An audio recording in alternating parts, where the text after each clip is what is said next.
Olá, telespectador do Amazonsat, eu sou Abraim Baz e este é o programa Literatura em Foco. Nós gravamos aqui, na sede da Academia Amazonense de Letras. Estamos exatamente na Biblioteca Genesino Braga. Eu recebo hoje com muito prazer o jornalista e escritor Severino Neto. Vamos falar de escravidão, vamos falar de quilombolas, vamos falar da obra Viver Sim como Escravo Não. Severino, quem é Atanásio, essa figura importante da formação dos quilombolas no Rio Trombetas? Bem, Abraim, de acordo com o que há de registro histórico com relação ao Atanásio, trata-se de um escravizado afro-brasileiro, filho de uma angolana com um português. A importância dele para a formação quilombola do Rio Trombetas, da Amazônia e do Brasil, é que ele, ao fugir em 1821, ele não só autolibertou-se, mas também libertou mais 40 escravizados na fazenda de um major que prestava serviços oficiais no município de Óbidos, no oeste paraense. Fugiu liderando esse grande grupo e fundou o que eu chamo de o maior, à época, o maior quilombo na região do Rio Trombetas, num lago que hoje é conhecido como Lago Macaxeira e que à época foi denominado Lago do Mocambo. Agora, me fale das dificuldades. Você é paraense, é um estudioso dos quilombolas naquela região. Quais as dificuldades que você teve das pesquisas de campo, por exemplo? Você viajou várias vezes para lá, você fez um levantamento, mas você também tem a grande dica de ter nascido naquela área. Isso facilitou as tuas pesquisas? Facilitou e muito. Eu nasci à margem de um lago que chama Sapuquá, nas proximidades de onde o Rio Trombetas corre. Mudei para Oriximiná, para a sede do município. E lá convivi indiretamente com essas comunidades, com essas populações, porque é uma população muito grande. De acordo com o IBGE de 2022, só quilombolas na sede do município e na calha do Rio Trombetas, de uma forma geral, são 10 mil quilombolas. Pessoas que se disseram quilombolas, se denominaram, autodenominaram quilombolas. Então é uma população muito grande para um contingente de 72, 76 mil habitantes. É muito quilombolas para uma população razoável, né? Agora, eu te pergunto uma coisa. De certa forma, você se interessou por essa história e você transforma isso não num romance inteiro, mas você usa o real, a verdade, a história e traz algum personagem de criação de romance. O teu livro é um romance? É o que a gente hoje chama de romance histórico. Né? Então, é uma criação baseada em fatos reais. Fatos reais. Pelo menos registrados e reconhecidos pela história, por estudiosos e tal, né? Então, aí tem algumas figuras que são históricas. Eu, por exemplo, consultei só de viagens entre a África e a então Belém do Pará, 152 viagens. Dessas 152 viagens, algumas estão bem registradas, com números de escravizados, números de homens transportados, números de crianças transportadas, quando começou o embarque no navio negreiro na costa africana, qual foi a duração da viagem, quando chegou em Belém, quando desembarcou os escravizados em Belém. Então, para se ter ideia de como foi construído esse romance histórico. Então, foi muito pesquisado, profundamente pesquisado, para chegar a esse resultado. Naturalmente que eu optei por um romance histórico, porque eu acho que ele fica uma leitura mais fluente, né? E você teve liberdade de lidar com a história. De lidar com a literatura, né? E a história. Eu acho que esse é um grande valor da obra, porque facilita a leitura, que já é tão difícil na sociedade brasileira. No processo de divulgação, você tem feito um trabalho fantástico, colocando o livro na internet e mandando para alguns estados do Brasil. Teu livro já chegou no Rio Grande do Sul. Já chegou na Alemanha, já chegou nos Estados Unidos. Isso se chegou, está chegando. Eu lancei esse livro dia 29 de novembro e tenho essa felicidade de saber que existe um apoio, existe um interesse por essa história e por esse livro, que eu espero estar contribuindo, e alguns amigos têm direcionado para determinados líderes que já estão fora do Brasil, inclusive. Isso é importante. Esse líder quilombola, acorrentado, cercado por tubarões, sendo trazido da África para o Brasil, Basílio, ele deixa Luanda sem ter a oportunidade de cair no mar, porque seria devorado pelos tubarões. Como foi essa história? O Basílio, a história do Basílio começa já no Rio Trombetas. A parte de Luanda faz parte da minha cota de ficção, mas nem tanto, porque a questão dos cardumes de tubarões foi documentado por médicos, inclusive, um médico holandês. Ele tem um diário que mostra esse momento de embarque, não só no porto de Luanda, mas todos os demais portos, Moçambique, Luanda, Benguela, Caxeú e Benim, toda aquela área subindo a África, né?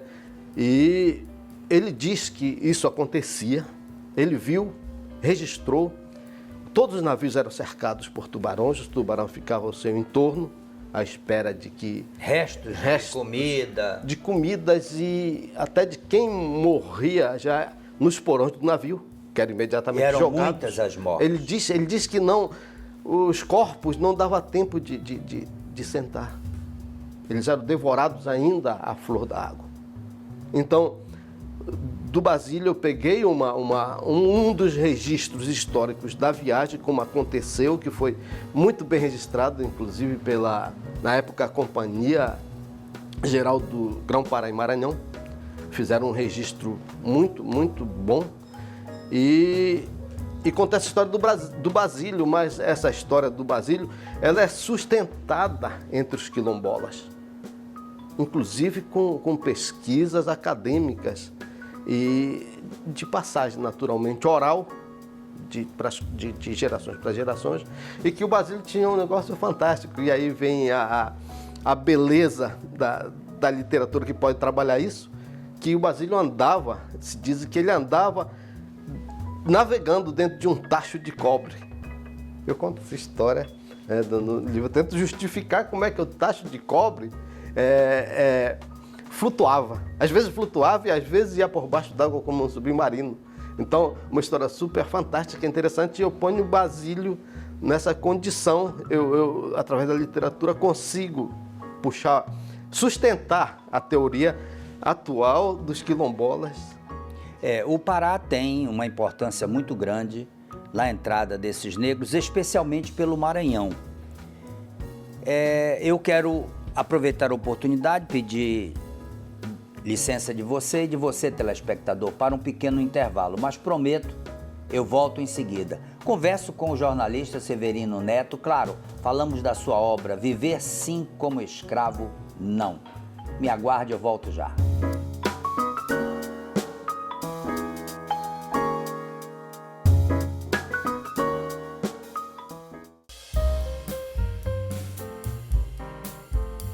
Estamos de volta, é o segundo bloco do programa Literatura em Foco, claro, que eu gravo aqui na Academia Amazonense de Letras, na Biblioteca Genesino Braga, e recebo hoje com muito prazer Severino Neto, jornalista e escritor, que nos presenteia com a obra Viver Sim como Escravo, Não.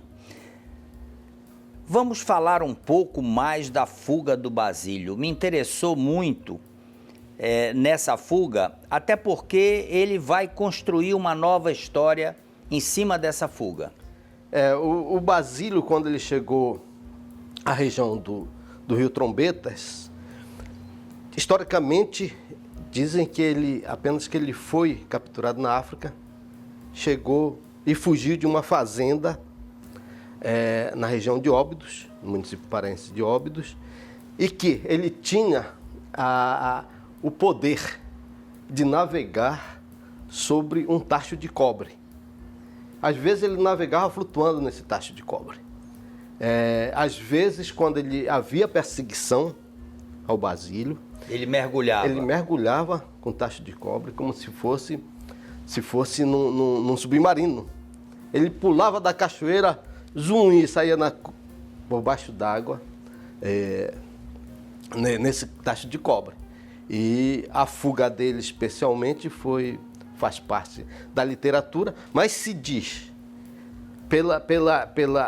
pelos registros históricos, certamente a conclusão que eu cheguei é que ele viveu ao mesmo tempo em que o Atanásio viveu, na região do Rio Trombetas, e possivelmente eles foram moradores do mesmo quilombo que chama Cidade Maravilha, que eles chamaram de Como é que Cidade você Maravilha. classifica hoje esse quilombo nos dias atuais? A importância que ele tem nesse processo? O Quilombo Maravilha, para mim, é fascinante a história da formação dele, quanto do seu fim, porque ele começa quando os escravizados perceberam que antes da Cachoeira Porteira, e aí está um marketing muito forte dessas comunidades, das primeiras gerações dessas comunidades quilombolas.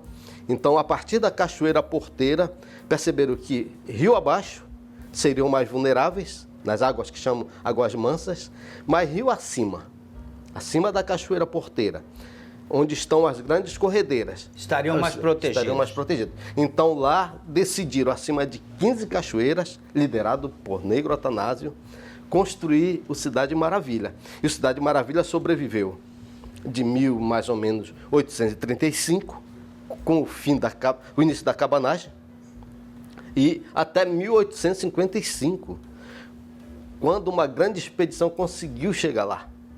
Mas só que eles usaram a tática da guerra arrasada. Sabiam que a expedição, com aproximadamente 190 homens, entre indígenas, negros, soldados da Guarda Nacional, subiam, tocaram fogo em tudo e subiram mais uma cachoeira. Fizeram um outro quilombo num rio que chama Campiche. Tudo isso para se defender. Foi a grande defesa deles, a utilização era a tática de guerra arrasada. Então, por exemplo, quando essa expedição chegou ao Maravilha, não encontrou nada nem para comer. Como muitos chegaram doentes, fracos e tal, porque é uma subida muito longa, e a pé, puxando canoas para atravessar corredeiras, atravessar cachoeiras, cascatas. Então os soldados chegaram lá arrasados, cansados, moribundos. Diz, inclusive, que se o contingente de negros que estavam naquela região resolvem ir para o confronto, eliminava todos. Mas eles preferiram, e isso foi a grande sabedoria de Atanásio e dos líderes quilombolas do Rio Trombetas. Foi essa articulação política que eles tiveram com indígenas, para a parte mais alta, acima das Águas Bravas, região de Águas Bravas, com os indígenas, e para baixo com os regatões e comerciantes da Vila de Óbidos, da Vila de Santarém e outras ali, com quem eles negociavam e recebiam informações sobre sabiam a posição dos inimigos. Sabiam a posição dos inimigos. Nós temos uma Rosa nesse processo. Basílio arrisca a vida por Rosa. Quem é esta Rosa e de que forma o Basílio se identifica? A Rosa fez parte de uma amizade que começou ainda no porto de Luanda. Então ali você ficava trancado, os adultos ficavam em determinado ambiente, homens de um lado, mulheres de outro, no porão do negreiro, crianças em outra área, extremamente vigiados por homens armados, mas ali começavam grandes amizades também, né? Como aconteceu com Basílio, com o Ambrósio e com a Rosa. Vieram juntos, ali meio distantes, mas quando pegaram um navio menor, já em Santarém, começou a afinidade amorosa deles. E o Basílio foge sozinho, diz que volta para pegar a Rosa, e rola toda a história, o romance do livro. Isso realmente acontece, ele volta e pega a Rosa. Resgata a Rosa. Resgata. A Rosa. O Antanásio faz uma segunda fuga, né?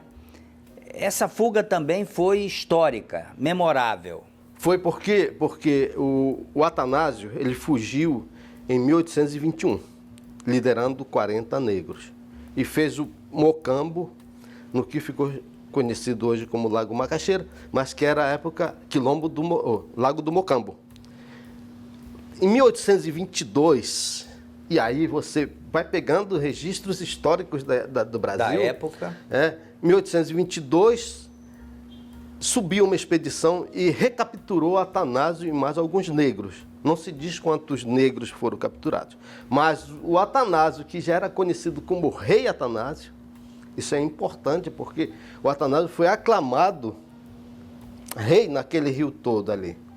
Então, capturou, isso está registrado historicamente pelo Barbosa Rodrigues, salvo engano, você deve conhecer, João Barbosa Rodrigues.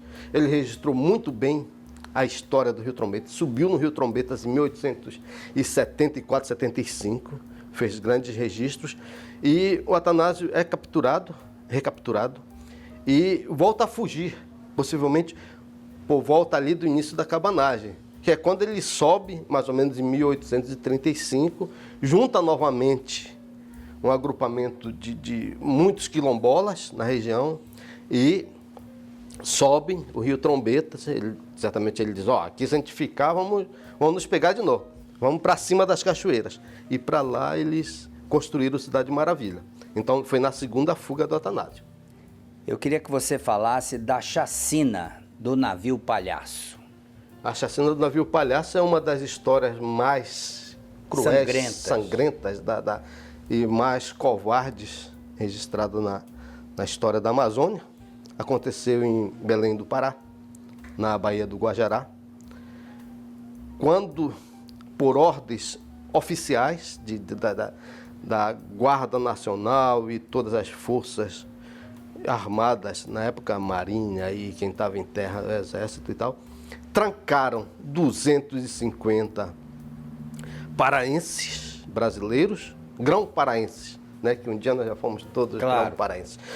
Grão-paraense no navio que era São José, salvo engano, Diligente, era um navio também de transporte negreiro, e trancaram como prisioneiros, como presos por uma rebelião que fizeram em Belém nas noites anteriores, e um navio, um porão pequeno, cheio com 256 pessoas, homens, todos homens, que começaram a sentir o calor e pedir água para beber e reivindicar uma sobrevivência.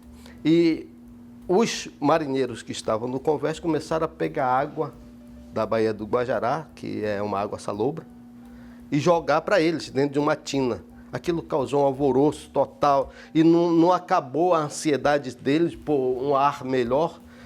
Começaram a pedir socorro e tal, e gritar. E o que aconteceu? Alguém sugeriu jogar cal virgem dentro do porão. Não sei qual é a quantidade de cal virgem que jogaram, mas jogaram e fecharam o porão, matando de 256, 253 morreram quando 2 dias após abrir os porões do navio. E ele ficou conhecido como navio Palhaço, porque o cal, os corpos já em decomposição, vinham todos com branco, alguns lábios e olhos arroxeados e tal, e o navio passou a ser chamado navio Palhaço. Desse massacre aí, sobreviveram 3 pessoas, 2 morreram no hospital e um narrou para as autoridades o que aconteceu naquele porão. Impressionante. E está no livro. Isso aí é fidedigno do registro É uma história histórico. real. E é dos momentos mais cruéis e, do ponto de vista histórico, é um dos motivos que fez eclodir a cabanagem 13 anos depois. Tá certo. Peço licença novamente do jornalista e escritor Severino Neto. Peço licença de você, telespectador, mas prometo, eu volto em seguida. Me aguarde.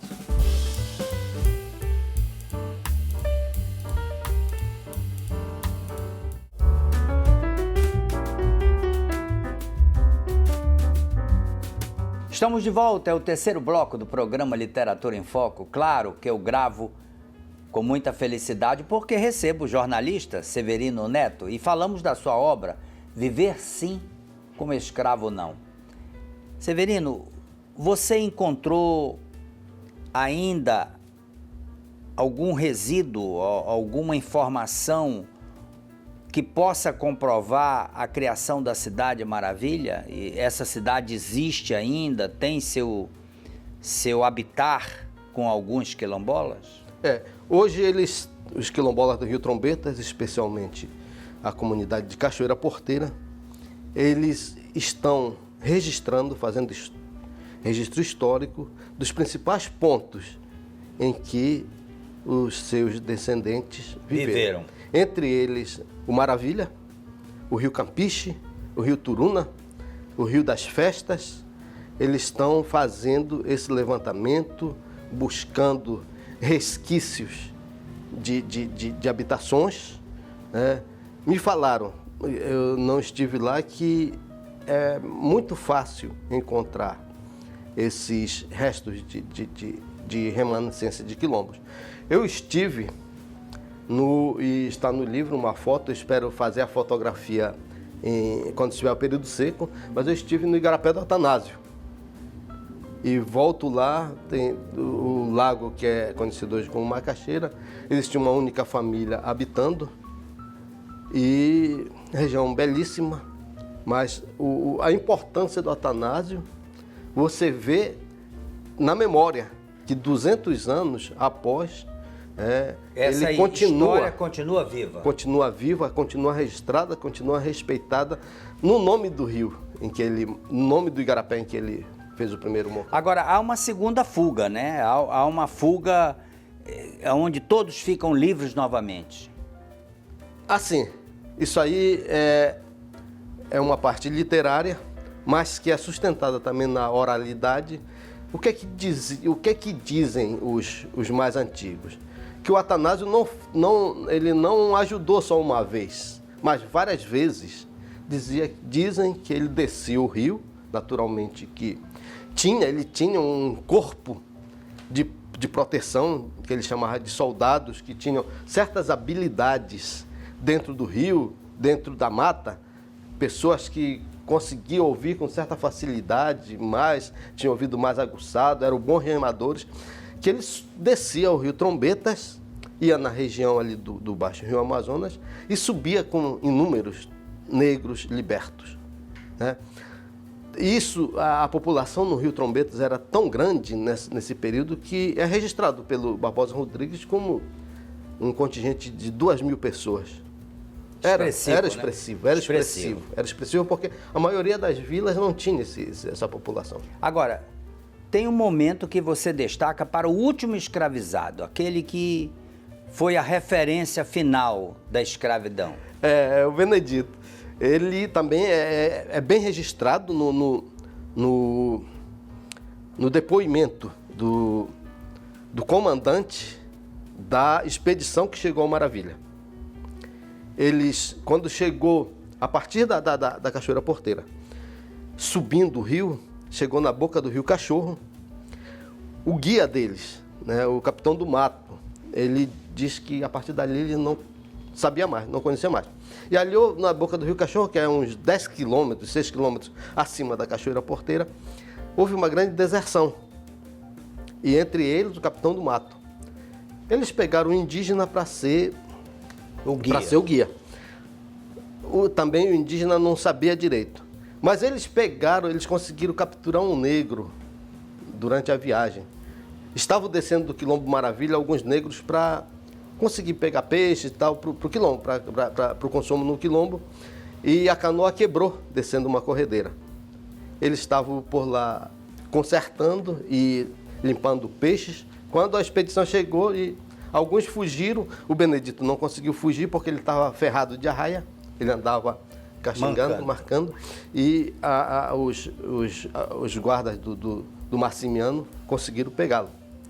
E, na volta, após um insucesso no Quilombo Maravilha, em um dia de temporal, o Benedito fugiu, que era o último escravizado ali naquela região. Ele descia como escravo. Por isso que é o último escravo. Foi o último escravo ali naquela região, acima da Cachoeira Porteira. Eu quero pedir licença de você e chamar a atenção de você, telespectador, porque agora vem aquele momento especial, a nossa dica literária. Assista.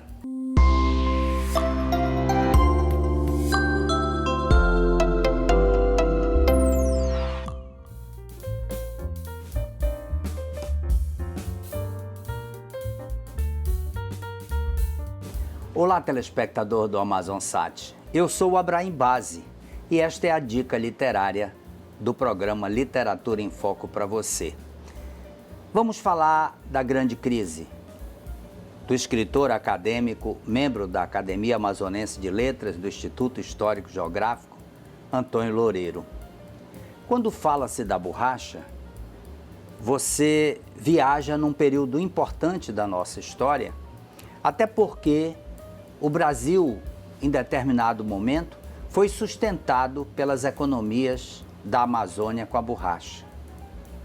A Grande Crise é um livro que retrata um período importante a partir de 1890, quando você tem o ápice da borracha, quando a Amazônia é tão importante que aqui no estado do Amazonas se instala o segundo Banco do Brasil. E, de certa forma, a economia trabalhava com a libra esterlina, que era a moeda importante daquele período. Claro que a borracha era financiada pelos grandes bancos ingleses e americanos. Havia tantos fornecedores, tantos trabalhadores, que só com a letra J havia mais de 60 empresas portuguesas em Manaus. Isso é muito bem citado no livro do professor Samuel Benchimol. Antônio Loureiro foi de uma felicidade enorme, porque ele traz exatamente este período a partir de 1908, 1910, quando a borracha cai e nós entramos, de certa forma, na crise da decadência. Essa é a dica literária do programa Literatura em Foco para você.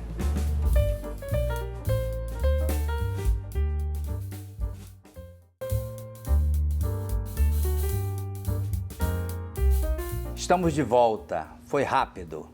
Converso hoje com muito prazer com o jornalista e escritor Severino Neto. Claro, eu falo da sua obra Viver Sim como Escravo Não. Eu quero dizer para você que essa pesquisa foi feita em loco, na área onde ocorrem os fatos históricos. E o nosso autor teve a capacidade de buscar essas pesquisas para oferecer essa obra a você. Eu encontrei aqui um momento muito especial da tua obra. Esse último escravizado sai de cena, mas há um depoimento muito importante, aonde uma certa pessoa diz para você: meu sogro conheceu Atanásio. Eu queria que o senhor falasse desse momento especial, porque é uma história viva, uma história oral de alguém que conheceu esta figura tão importante que é o Atanásio. Para você ver que a questão da escravidão, a escravização de africanos e africanas, não está tão longe de nós. Verdade. Eu, por exemplo, se eu recuar umas 3 gerações, eu já encontro alguém da minha família que foi escravizado. E tive a felicidade de encontrar o seu Orlando Santos, com a dona Maria Santos, justamente no Lago Macaxeira, próximo, na ilharga, de onde o Atanásio construiu o quilombo, os quilombos dele, os 2 quilombos possivelmente. E conversei com ele. E a felicidade foi mais extrema porque meu pai foi um mestre carpinteiro, fazia canoas, e o seu Orlando comprou várias canoas do meu pai. Então, havia uma ligação forte. Havia uma ligação forte, né? Foi um momento muito legal.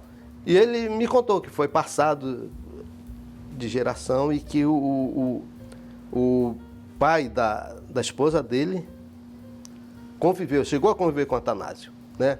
É importante frisar que o sogro dele viveu 99 anos, morreu com 99 anos.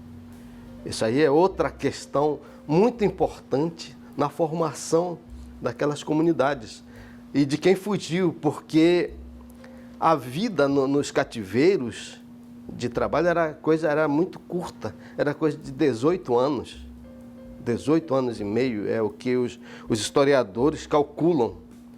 E lá você encontrava pessoas com 99 anos, 78 anos. Por exemplo, o Barbosa Rodrigues, na subida dele ao Rio Trombetas, ele encontrou 2 irmãos, é narrado no livro, que tinham cerca de 77 anos, que estavam lá convivendo na boa. Agora, Severino, se você não vai pesquisar, se você não nasce naquela área, essa história passaria despercebida. É o primeiro resgate, seu livro é o primeiro resgate desse momento. Claro que nós estamos falando de um romance porque você teve a liberdade de, naturalmente, fazer seus acréscimos. Mas a história toda é real. Se você não registra, tudo isso estava perdido. É preciso dizer que nós estamos aqui, né? Continuamos aqui. E é importante do ponto de vista que eu quero tornar mais popular. Isso eu já tenho alguns sinais de que ele está chegando a certos pontos comunitários que já me surpreenderam. Teve, por exemplo, uma professora que disse: eu já li o teu livro 2 vezes e estou indicando. Né? Por quê? Porque está muita coisa que a gente pegava fragmento aqui, tentava compreender ali, você conseguiu botar isso num espaço só e conseguiu facilitar a nossa vida de leitura e tal. O que não está nos livros de história. Não está no livro de história, é resumir, muitos são tópicos muito pequenos, a história da escravidão na Amazônia, muitos pequenos mesmo, e não representa o que de fato foi a escravização de africanos, afro-brasileiros e africanas em solo da Amazônia. Porque quando você trabalha a Amazônia, você pensa a Amazônia, você pensa tem que pensar a partir de São Luís, onde começa a Amazônia Legal. É verdade. Pegar o Mato Grosso e toda essa região. Isso representa 33%, mais ou menos, dos escravizados no Brasil. E está passando como praticamente uma página em branco. Na história. Muito, muito pouco registro. O livro tem te proporcionado muitas alegrias. E, de certa forma, você está trazendo essa história real para o nosso mundo. Você conseguiu já penetrar nas escolas? Você já está trabalhando as escolas, os professores? Porque nada disso que você escreveu está nos livros de história. Eu acho que o livro seria muito interessante do ponto de vista de um livro paradidático, né, com um perfil histórico que possa ser lido, possa ser relido e que se pegue a bibliografia que eu usei para referendar e que possa, a partir daí, ser um conteúdo, né, da história brasileira, né, paradidático. Só para você ter ideia de como ele pode ser utilizado, a redação, ano passado, do Enem, diz respeito aos escravizados, né? E fala, inclusive, qual é a necessidade de você vencer os obstáculos para que haja uma maior valorização da herança africana no Brasil. E esse livro contribui, certamente, é uma grande contribuição para essa superação de obstáculos. Tá certo. Novamente peço licença do nosso autor, peço licença de você, telespectador, para um pequeno intervalo, mas sempre com a promessa. Volto já. Me aguarde.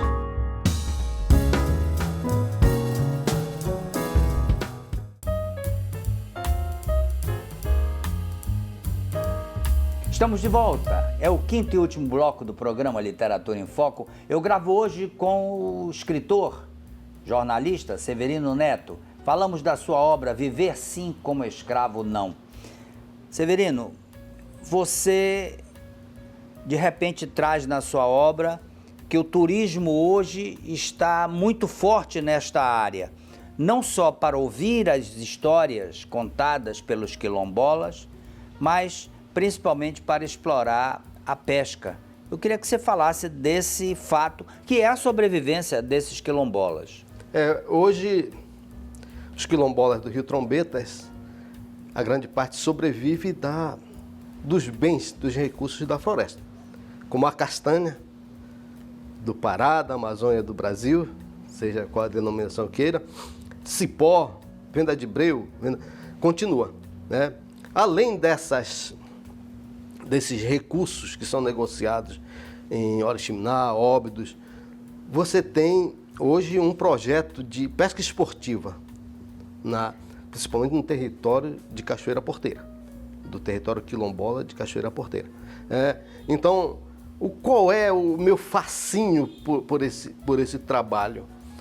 É que é uma área extremamente preservada com bagres gigantes, com trairões gigantes, tucunarés gigantes. Então, há esse fascínio. E dentro desse contexto aí, hoje o Quilombo Cachoeira Porteira atrai um grupo muito grande de pescadores esportivos. É pesca esportiva. E faz parte da renda, da geração de renda dessas famílias. Uma parte, isso aí, a partir de mais ou menos julho, agosto, setembro, novembro e até um pouquinho de dezembro. Por quê? Porque a partir do final de dezembro você começa a coleta de castanha. Então eles dividiram para não ficar deixar a atividade secular deles, que é a coleta de castanha, são extremamente habilidosos nessa coleta. E outra parte, eles estão inserindo a pesca esportiva. O que é comum na Amazônia, né? A coleta da castanha. Mas a seca traz prejuízos. Você documentou isso? A seca, ela leva prejuízo em todos os rincões da Amazônia, né? Em todas as cabeceiras, principalmente. E lá, se tratando de comunidades que vivem próximo a cachoeiras, próximo em igarapés e tal, às vezes você não consegue chegar à comunidade com um barco de médio porte. Tem que ir de rabeta. Isso aí tem que ir de rabeta, tem que ir andando, e falta água potável, são algumas carências. E isso é engraçado porque o Estado brasileiro, antes da lei do 13 de maio, da Princesa Isabel, da Lei Áurea, o Estado brasileiro chegava lá na tentativa de capturá-los, na tentativa de escravizá-los, né? Depois que houve a libertação desses negros, o Estado começou a ficar fora também. Não vou mais te buscar como escravo, mas também você vai receber pontualmente algumas migalhas de políticas públicas, né? E isso acontece também na Amazônia. Acho que por isso o livro também tem essa contribuição de dizer que na Amazônia existem muitos povos, que precisam de atenção, que precisam de apoio. Não é só felicidade morar na Amazônia. Claro. Agora, o que a guerra da Rússia e da Ucrânia tem a ver com esse processo do teu romance? É engraçado. Essa parte aí é o registro atual do livro, que eu começo com um capítulo que chama O Dia Seguinte. E a Rússia antes da guerra com a Ucrânia, era um grande consumidor de castanha deles. Se exportavam muito para... via Óbidos, via usinas que estão instaladas em Óbidos, via usinas instaladas em Oriximiná. Então, depois era da guerra, isso acabou. Não chegou a acabar, mas ficou atrapalhado. Conta-me o Ivanildo, um abraço, que antes da guerra, eles entregavam a castanha e recebiam no dia seguinte os recursos do pagamento. Agora já estava demorando meses, quando eu estive lá em abril do ano passado. A guerra nunca é bom para ninguém. A construção de Oriximiná, essas cidades paraenses, têm a participação efetiva dos nossos quilombolas. Isso aí sem dúvida nenhuma, registro histórico, você não foge. A cidade de Oriximiná, a sede, a região chamava Uruatapera, começou a ser povoada oficialmente em 1875, salvo engano. Mas em 1873, 72, já existia um volume muito grande de quilombolas no Rio Trombetas, que forçou a Câmara de Vereadores de Óbidos a botar fiscais para receber tributos. Eles botaram dois postos de fiscalização, né, na região do Rio Trombetas. Um foi no Lago Sapuquá, lá que eu nasci, e outro ali próximo de onde é hoje Oriximiná, né? E isso aí, 3, 4 anos antes do padre José Nicolino, que foi o catequizador que chegou lá e é considerado o fundador da cidade.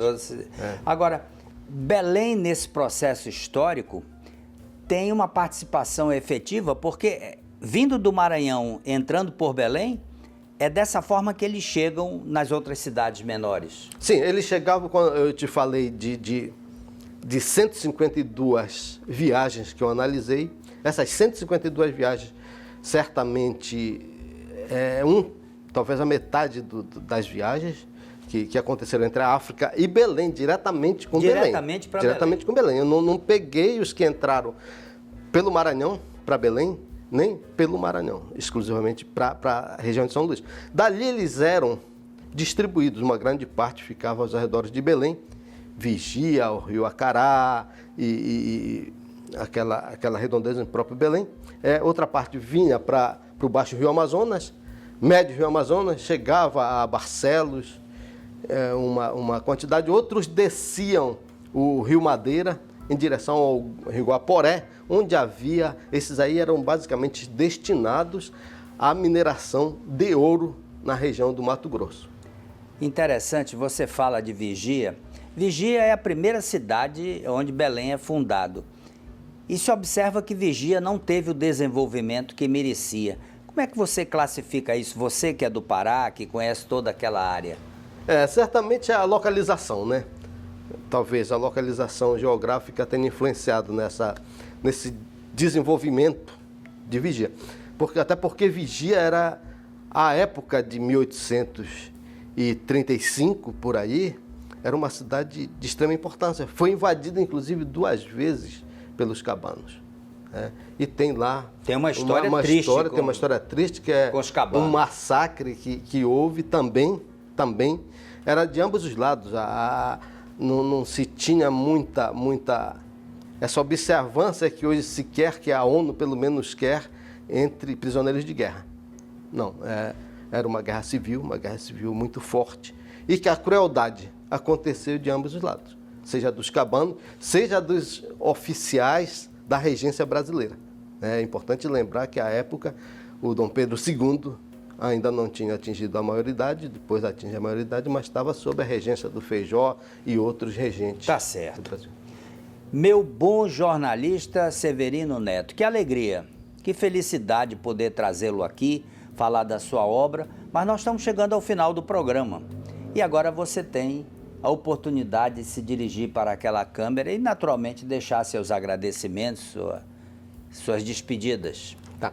A felicidade é toda minha de estar aqui com vocês, com a sua equipe, e poder conversar um pouco sobre a escravização na região amazônica, a escravização de negros e negras na Amazônia, e poder, a felicidade dobra-se, fica imensa em saber que esta entrevista foi gravada na Academia Amazonense de Letras, na Biblioteca da Academia Brasileira de Letras, casa de inúmeros brasileiros ilustres. Tá certo.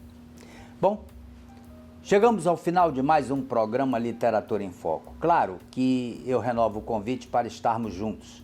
E haveremos de estar, eu tenho certeza. No próximo programa, exatamente aqui. Outro Literatura em Foco para você. Eu espero te ver no próximo programa com os agradecimentos da equipe, de todos aqueles que contribuem para que o Literatura continue no ar. Um forte abraço. Te vejo na próxima semana. Até lá.